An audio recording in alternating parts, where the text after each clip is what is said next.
Well,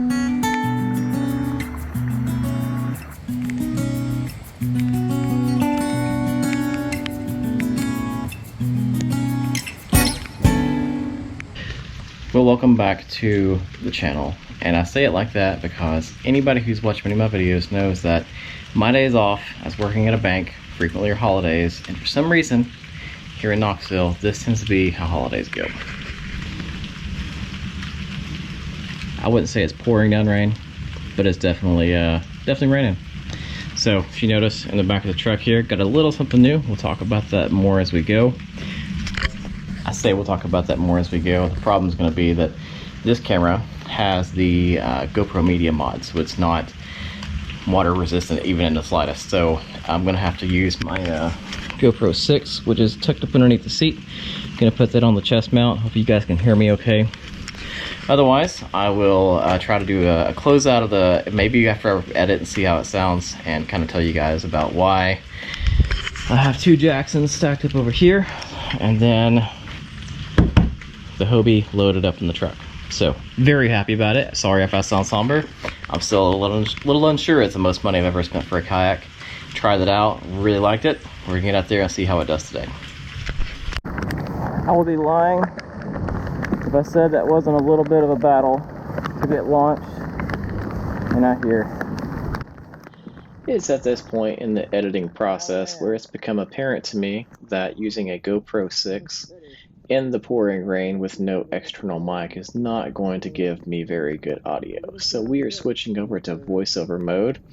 This is me just, well, pedaling along. I'm used to saying paddling because this is the first time I've had the Hobie out by myself.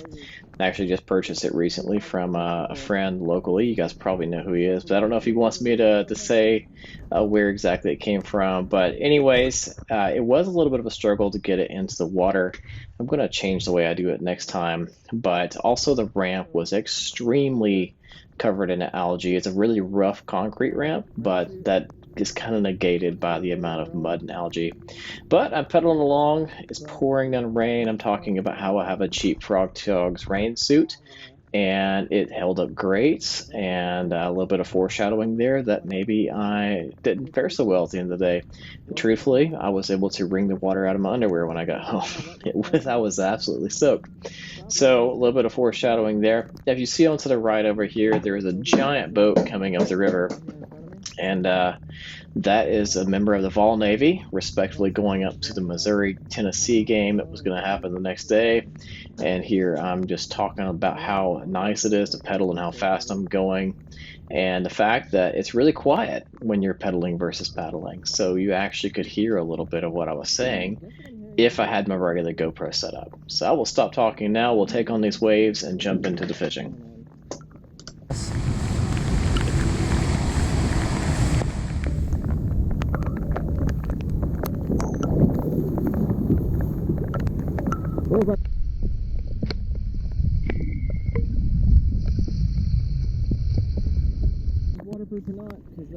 Go Vols, but those were some giant waves. The hatch turned out to be pretty waterproof. There wasn't much in there other than the rainwater that got in as I opened it throughout the day. The problem I have with them, so roll up to the first spot, just talking about the Tennessee custom tackle jig head that I recently picked up and how awesome they are. I bought some of the lifted jig heads for net rigging for EWG, and you can see them holding it there, but the hooks are a lot longer and they tend to go too far out into either the little general or into a Z-Man crawl. So really like those new jig heads. This is a gold one, and it's the only gold one that I had, and of course I'm going to lose it a little later, but for now it does a great job.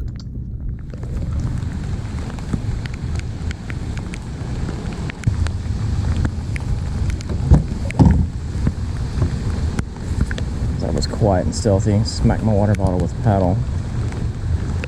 Everything while using the paddle. And then what I'm figuring out, this is my second time on this kayak, is that unless you're making enough turbulence. So sitting there trying to tell everybody how much I like the kayak and how the only thing about it I'm still learning is like tight, small water maneuvering. So I was using the paddle and I smacked my water bottle with it really hard and made a lot of noise and thought, well, I just scared away the bites I was getting. And then, boom, there's a little bit bigger fish. I did have to let him swim with it for a second just to make sure he had it, which makes me nervous with Ned rigs because those of you who throw them often know that fish do tend to swallow them. I want to keep the fish alive and in the water, so don't like that. But I was using the paddle as it seems like unless the kayak is moving forward, or actually moving at all in any one direction, the rudder just doesn't seem to have as much effect on how the kayak moves. So it's still good to have that paddle there to kind of move me around and find movements in small areas. But that turned out to be about I don't know, maybe a 14, 15-inch smallmouth. I was pretty surprised to catch one there. It's the first time I fished in this spot.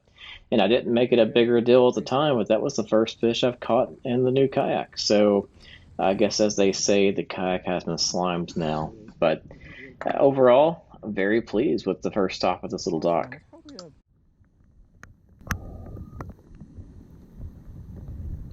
There's a culvert back here. I'm getting some bites at it. I'm not sure there's many culverts a fish doesn't live in, even underneath this really busy highway.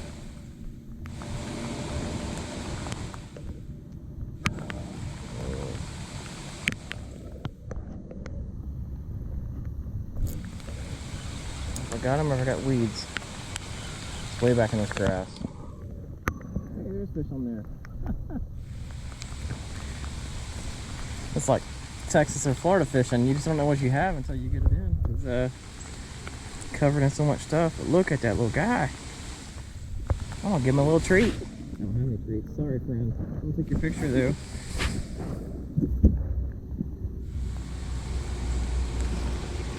If he gets an angle right, he'll still look pretty big. You all can see that. Look at that little guy.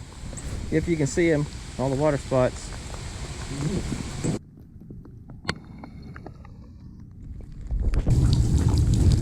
Hey, at least I'm in the dry right here, which is not. It looks like it's plenty deep. I shouldn't drag. It does look like my best hopping out point's gonna be on that rock right there.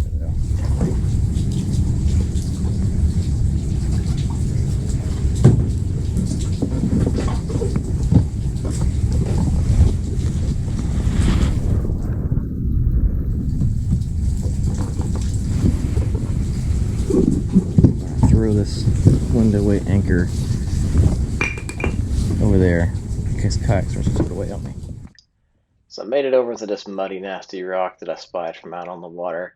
And it's at this point when I stand up that I realize how soaked I am. I'm talking about that here in the video, that I can feel the water running down my legs for the first time I've been vertical in a while. And not down like my pant leg or anything like that, like down my skin, down my legs. Like I am soaked, and I didn't really appreciate how wet I was until just now. But I'm crawling back in the kayak here to grab my cell phone so I can grab a few pictures, which I will show here. But I didn't go too far back in this cave just because in Tennessee there is this syndrome called white nose syndrome, and it kills bats. And as I understand it, you're not legally supposed to go too far back in a cave, maybe more than like 50 feet or something, I'm not sure.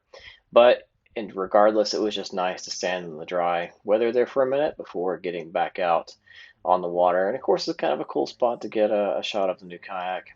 But, overall, I am amazed at how many caves there are along the Tennessee River.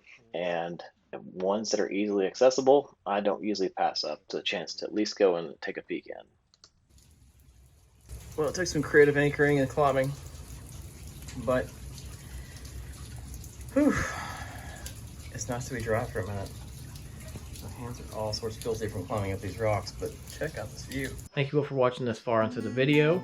It was not what I would call the most exciting day, but still just a lot of fun to get out there. And even in the terrible rain like that, you notice I was the only person out there besides that one big boat. I did not see another person. It's a decently busy stretch of the river sometimes. So I like that feeling of getting out there and feeling like, hey, I'm the one who was brave enough to get out here. I deserve to catch some fish. And sometimes it works out, sometimes it doesn't.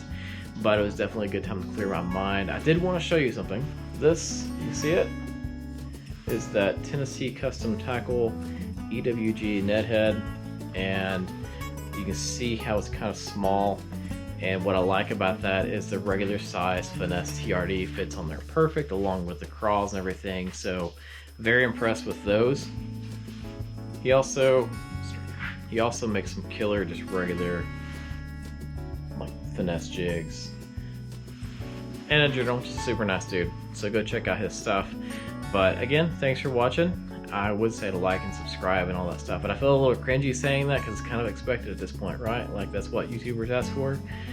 So yeah, if you feel like this video deserves a like or subscribe, please do so. Thanks for watching.